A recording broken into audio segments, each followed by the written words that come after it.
श्रीलंका दक्षिण एशिया में हिंद महासागर के उत्तरी भाग में स्थित एक द्वीपीय देश है। भारत के दक्षिण में स्थित इस देश की दूरी भारत से मात्र 31 किलोमीटर है। लंका के आगे सम्मान सूचक शब्द श्री जोड़कर इसे श्रीलंका कर दिया गया। श्रीलंका का सबसे बड़ा नगर कोलंबो है। कोलंबो समुद्री परिवहन की दृष्टि से एक महत्वपूर्ण बंदरगाह है। श्रीलंका में सबसे ज़्यादा वेदा जनजाति के लोग रहते हैं। वेदा जनजाति का मतलब आदिवासी जनजाति से है जो अधिकांश जंगलों में निवास करते हैं। लेकिन प्राचीन काल से ही श्रीलंका पर शाही सिंहल वंश का शासन रहा है और समय समय पर दक्षिण भारतीय राजवंशों ने भी आकर आक्रमण किया है, लेकिन कभी भी अपना झंडा नहीं गाड़ सके। लेकिन 16वीं सदी में यूरोपीय शक्तियों ने आकर श्रीलंका में अपना व्यापार स्थापित किया, जिसमें चाय, रबड़, चीनी आदि अन्य मसालों का देश निर्यातक बन गया।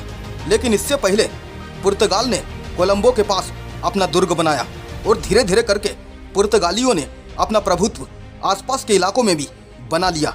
लेकिन श्रीलंका के निवासियों में उनके प्रति घृणा घर कर गई और उन्होंने डचों से सहायता का अनुरोध किया। डच नीदरलैंड के निवासियों को कहते हैं। डच भाषा नीदरलैंड की प्रमुख भाषा है, इसलिए वहाँ के लोगों को भी डच कहा जाता है। और 1600 में डचों ने पुर्तगालियों पर हमला बोल दिया और उन्हें मार गिराया। लेकिन इसका असर श्रीलंकाई पर भी हुआ और डचों ने उन पर और ज़्यादा कर थोप दिया। लेकिन साल 1660 में अंग्रेजों का ध्यान इस पर गया। लेकिन नीदरलैंड पर फ्रांस के अधिकार होने से अंग्रेजों को डर हुआ कि कहीं श्रीलंका के डच इलाकों पर भी फ्रांसीसियों का अधिकार न हो जाए, इसलिए उन्होंने तुरंत ही डच इलाकों पर अधिकार करना आरंभ कर दिया और 1800 ईस्वी के आते आते तटीय इलाकों पर अंग्रेजों का अधिकार हो गया।